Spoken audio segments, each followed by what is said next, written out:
So recently I decided that I wanted to get into the Legend of Zelda series and got this great idea to make video essays/reviews on them and share them with the internet.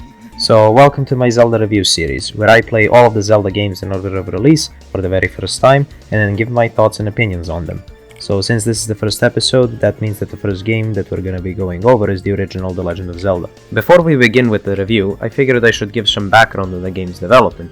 The Legend of Zelda was released on February 21st, 1986 in Japan as a launch title for the FamiCom disk system under the title The Hyrule Fantasy Zelda no Densetsu, and on August 22nd and November 15th of 1987 in NA and PAL regions respectively for the Nintendo Entertainment System under the title of The Legend of Zelda. The NES release of the title was the very first home console game to feature an internal battery for saving data. Designed by Shigeru Miyamoto and Takashi Tezuka and developed by a total of 7 people, the game was a critical success, selling over 6.5 million copies and launching a massive franchise, the games of which are regularly considered to be some of the greatest games of all time. Now, that's all well and good, but how does this thing play, and how good is it really? I suppose there's only one way to find out. So let's get into it, shall we?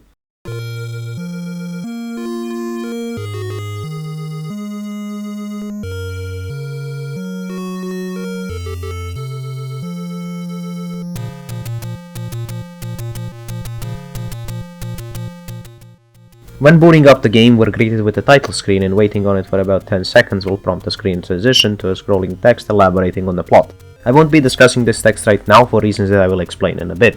The screen will then continue scrolling to show all of the items obtainable in the game, ending with this sprite of Link asking you to read the game manual. So since I unfortunately don't own a copy of Zelda 1 from 1987, I decided to look up the manual online instead, which I think is the next best thing. This is a really well made book with tons of colorful images, screenshots of the game, tips and tricks and other interesting bits of trivia and whatnot. And the fact that this thing is 50 pages long, it really makes you appreciate the fact that the developers tried to make this the best possible experience for the player that they could. This manual also features a 2-page spread elaborating on the plot. The reason why I ignored the scrolling text from before was because that text is a poor translation of the main gist of the story, which is explained much better in this manual. It's stated here that the game takes place in the Kingdom of Hyrule, where the aforementioned Triforces are handed down from generation to generation. These Triforces are important because they give users mystical powers, and when all three are combined together, those three being the Triforces of Power, Wisdom and Courage, they can grant the user any one wish, and that wish will stay true until the user dies. For anyone wondering, I got that last tidbit from the Zelda wiki. It's not explained in the manual or in the game, and from what I could tell, this wasn't even a part of the story back then, and the Triforce of Courage didn't even exist when the first game was released. It was just Wisdom and Power. So since they were written differently back then and didn't possess the same properties as in the later entries, that segment about all of the Triforces being able to grant one wish to the user when assembled together is irrelevant, but I figured I should mention it anyways because it will be important to the later games. Anyways, back to the manual. It is stated that an army attacked Hyrule and stole the Triforce of Power, the army being led by the Prince of Darkness, Ganon. Ganon's goal is to rule the world how he sees fit and be a dick to everyone, so Zelda split the Triforce of Wisdom into 8 pieces in order to stop this from happening. She also sent out a servant of hers named Impa, who's depicted in the manual as this witch-looking old hag, in search of a hero who can stop Ganon. Upon finding this out, Ganon imprisons Zelda and sends a search party to find Impa. Eventually, Impa is cornered by Ganon's forces, but she is saved by a young man named Link, who upon hearing that Zelda is captured, sets out to reassemble the Triforce of Wisdom and free her from Ganon's clutches. I also found this really cool website where this guy writes about the first Zelda game and his experiences with it growing up. Thanks to him, I was able to confirm that the Japanese and English versions of the story are more or less identical, and that there isn't anything weird added in or subtracted from the manual, aside from this one little nitpick where the English version says that this unnamed kingdom is found in the land of Hyrule, when it's actually the other way around. Hyrule is a kingdom found in this unnamed land. The link to the website is in the description, so go check it out when you're done with this video. After getting into the game, you are presented with multiple pathways and a cave entrance. Entering this cave will lead you to a man who will tell you that it is dangerous to go alone and that you should take this sword that he conveniently has lying around. Probably one of the most iconic lines in gaming history. You are then free to explore the world and see what it has to offer.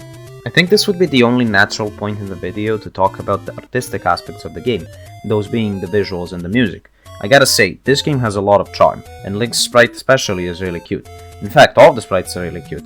The game has this sort of squished look for all of its sprites that makes it look like everything is small, and I really like that aesthetic. A similar art style to this would later appear in The Legend of Zelda Wind Waker and would be used for several other entries in the series. And while I did say that all of the sprites look really cute, I have to mention the disparity and the quality between some sprites. Some enemies have really good sprites that make it easy to tell what they are, but then a lot of others it's just I mean, what exactly am I looking at? It's clear that the developers wanted to have a lot of different enemy designs, but for some of them, they didn't put in enough thought or effort. I think this conclusion that I came to is backed up by the designs of the enemies present in the manual as well. I mean, look at this thing and try to explain what it is. When it comes to the music, this is where the iconic Zelda theme made its debut.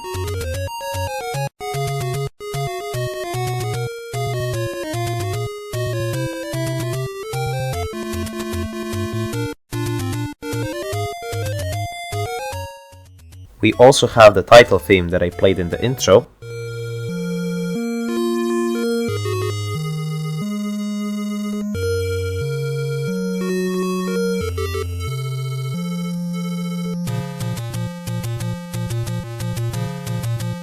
The dungeons music.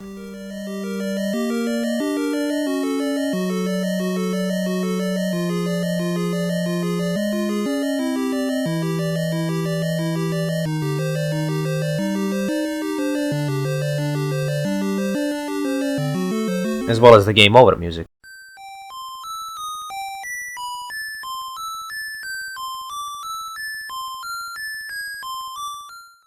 Going back to gameplay, you can move in the 4 cardinal directions, as can most enemies, and you can only attack in said directions.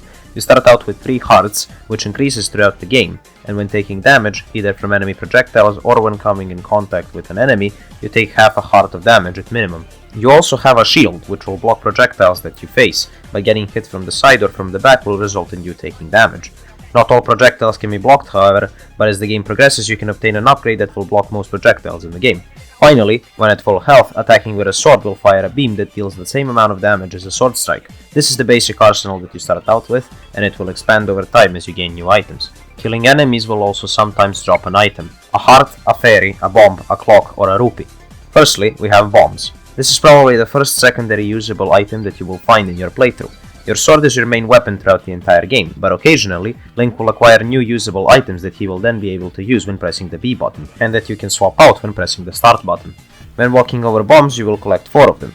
These bombs can be used to deal damage to enemies or blow up pathways to secret entrances, both in the overworld and the underworld. Collecting hearts will restore 1 heart to your health. A fairy will restore 3 hearts, clocks make everything on the screen stop moving and give you invincibility for the remainder of the screen, and the rupee will add 1 rupee to your total amount of rupees, which are the currency in this game. There is a chance for a rupee to give you 5 rupees instead of just 1, and you can hold a maximum of 255 rupees at once. You can spend rupees at the various shops located in cave entrances similar to the one where you obtained the wooden sword. In these shops you can purchase upgrades, items, and later on potions that restore health, as well as sometimes giving you some information that can help you find entrances to dungeons.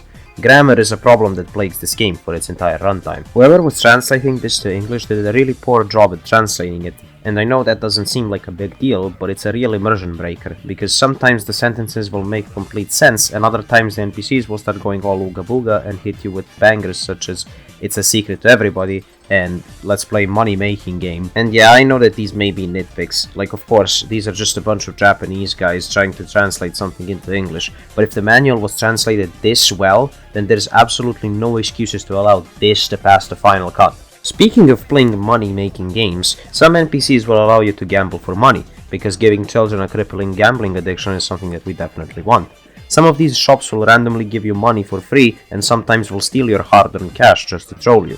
These vendors are Nintendo's way of foreshadowing their greedy money-hungry practices in the future, and just like in real life, these items are insanely expensive. Though unlike in real life, in-game these items can be very much game-changing, and it's basically impossible to beat the game without obtaining them. Of the items that the vendors can sell you include an upgrade to your shield, which will now allow you to block most incoming projectiles, the aforementioned collectibles, specifically bombs and hearts, as well as keys which can unlock certain rooms in dungeons, the arrow, which will give you an unlimited supply of arrows that you can use once you obtain the bow item, the blue candle, a candle that deals damage to enemies and lights up any dark rooms in the levels, and can also burn down trees to reveal hidden entrances to other vendors and sometimes even dungeons, the blue ring, sold by a singular vendor hidden in some faraway corner of the map for 250 rupees, which reduces the amount of damage you take by 50%, and is probably the most significant purchasable upgrade, because once you get it, the enemies in the overworld literally stop posing any kind of a threat. And a drumstick, which can be used to lure away enemies and is acquired in order to beat Dungeon 7, because you have to give it to this random ass troll blocking the way.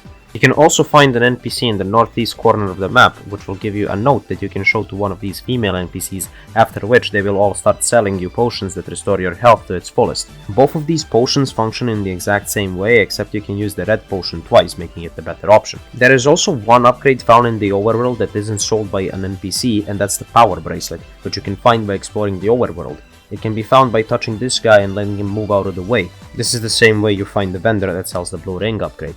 This is probably a good time to mention that the map of the overworld is gigantic.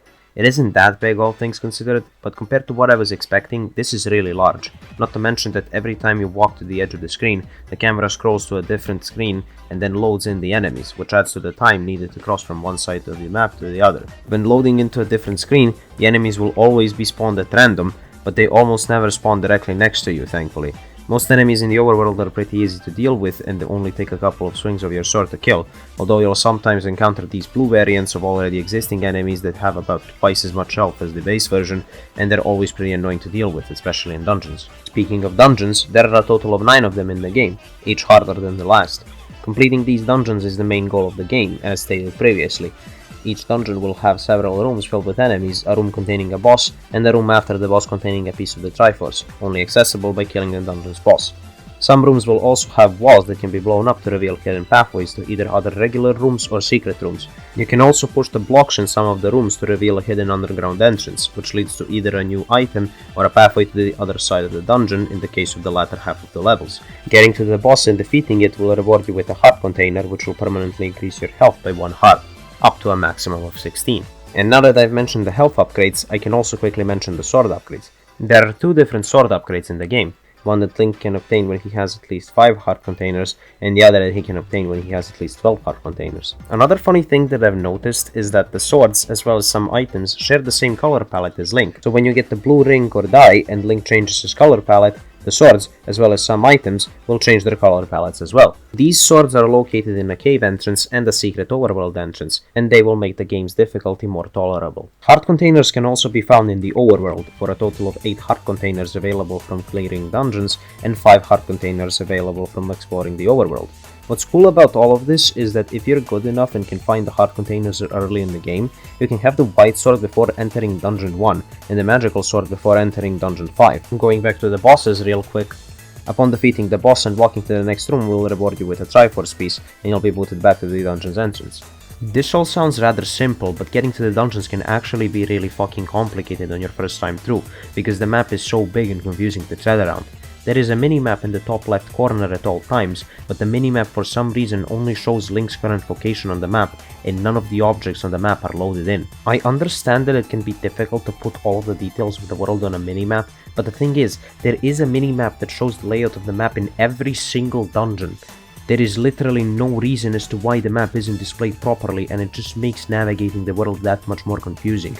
Like, this may just be me, but I was exploring the map for like an hour straight trying to find out where the second dungeon was. I had already cleared out the first and also the third dungeon, but for the life of me I could not figure out where the second one was.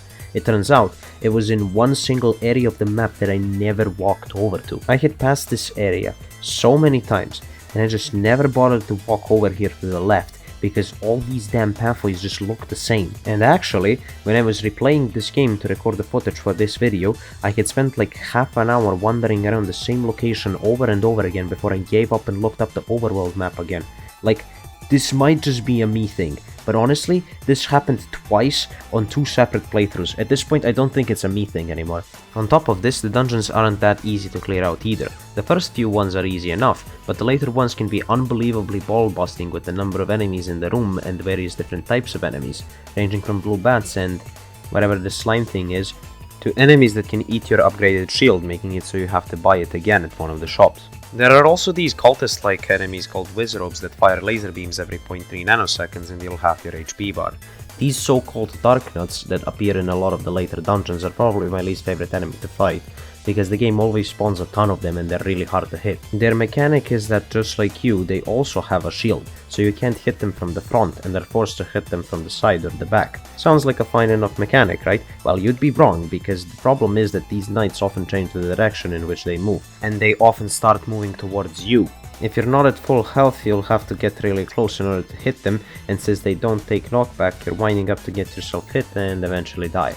Death isn't that big of a deal in Zelda 1, I mean it is kind of annoying because when dying in the overworld you always spawn at the same starting location, and in the dungeons you always spawn at the beginning of the dungeon, with all of the enemies respawning, which I think is fair enough, and every time you die you're given the option to respawn, save the game, or pick a different save file.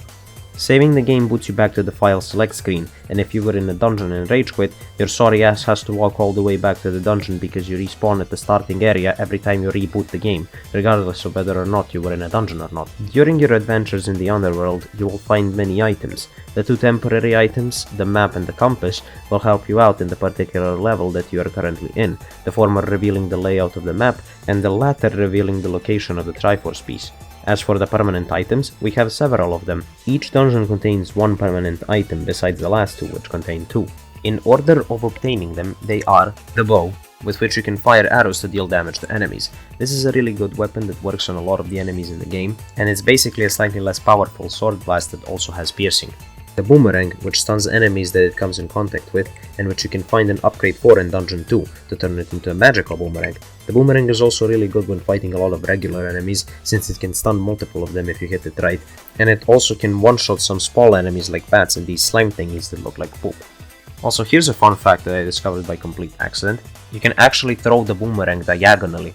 There's the raft, which can be used to access Dungeon 4, and this random bender that will offer you a potion or a heart container, and it's quite literally used nowhere else in the entire game. Step ladder, which will allow you to cross one tile wide gaps. Recorder, which is used to beat the boss of Dungeon 5 or to unlock the entrance of Dungeon 7, or you can just play it if you want to. Magical rod, which will give you the ability to fire beams of light, similar to the full health sword laser. The red candle, which makes the blue candle deal more damage. The book of magic, which makes the magical rod deal more damage. The magical key, which gives you infinite keys, the red ring, which makes you take an additional 25% less damage, and finally, the silver arrows, which are the only things that can kill Ganon.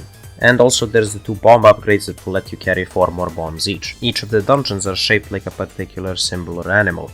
An eagle, a moon, a manji, a snake, a lizard, a dragon, a demon, a lion, and finally, a skull bearing the title of Death Mountain. If I'm going to be honest, after the 6th dungeon, it's basically impossible to navigate these without a guide, and a lot of them have rooms filled with like 6 cultists or dreadnoughts, which are both by far the most annoying enemies in the game.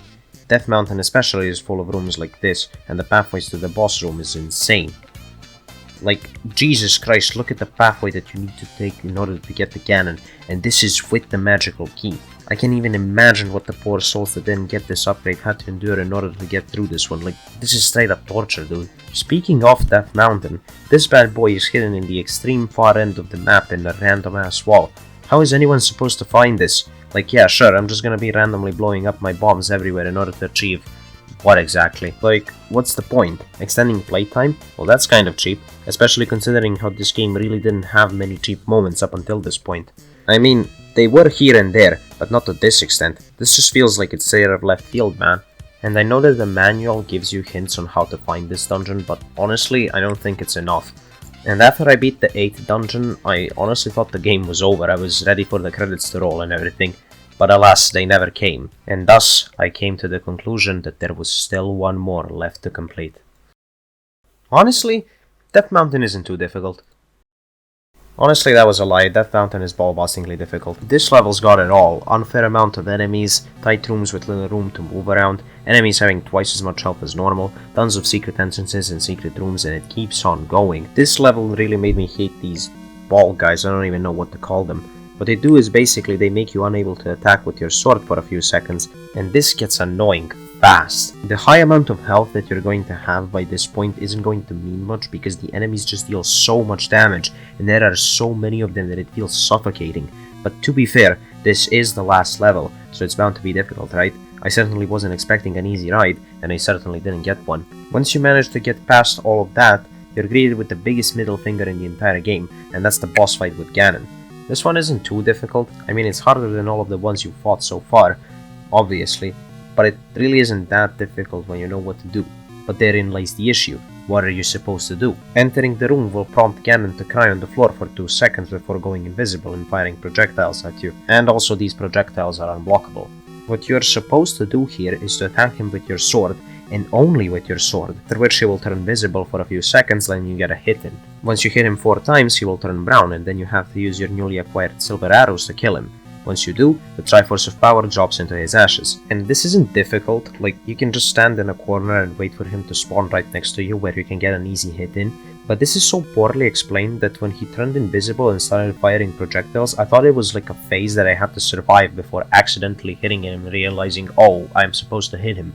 Walking into the Triforce will add it to your inventory, and walking into the final room you will have to extinguish these flames that surround Zelda. After talking to her, both her and Link will hold up a Triforce stating that the Hyrule is saved and that you are its hero, and the game will conclude, rolling the credits. Once the credits start, the music accompanying them will start as well. And this is a really nice track. It starts out as the game over music, but then becomes this cheery little track fitting for the end of the game.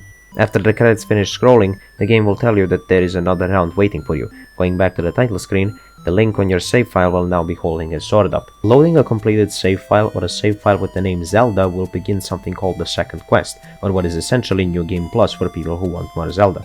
And if you thought Death Mountain was difficult, you haven't seen anything. This New Game Plus has got to be the biggest horseshit I've seen in my life. What the second quest does is it basically rearranges the locations of some dungeons and most shops and hard container locations, as well as making tougher enemies appear in earlier dungeons, meaning the game is now much more difficult.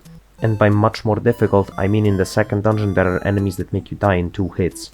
What's worse is that there is no way to obtain any heart containers in the overworld at this point, and since you need 5 heart containers to obtain the first sword upgrade, you're basically asked to get good and learn how to play by being matched up against enemies that deal 2 hearts of damage to you in dungeon 2, and with no way to acquire the blue ring at this point either. Call it a skill issue, but I didn't have the time, energy or willpower to complete this one, and as far as I know there is no reward for beating the second quest anyways. And to be honest, I'm perfectly satisfied with just having completed the first quest anyways.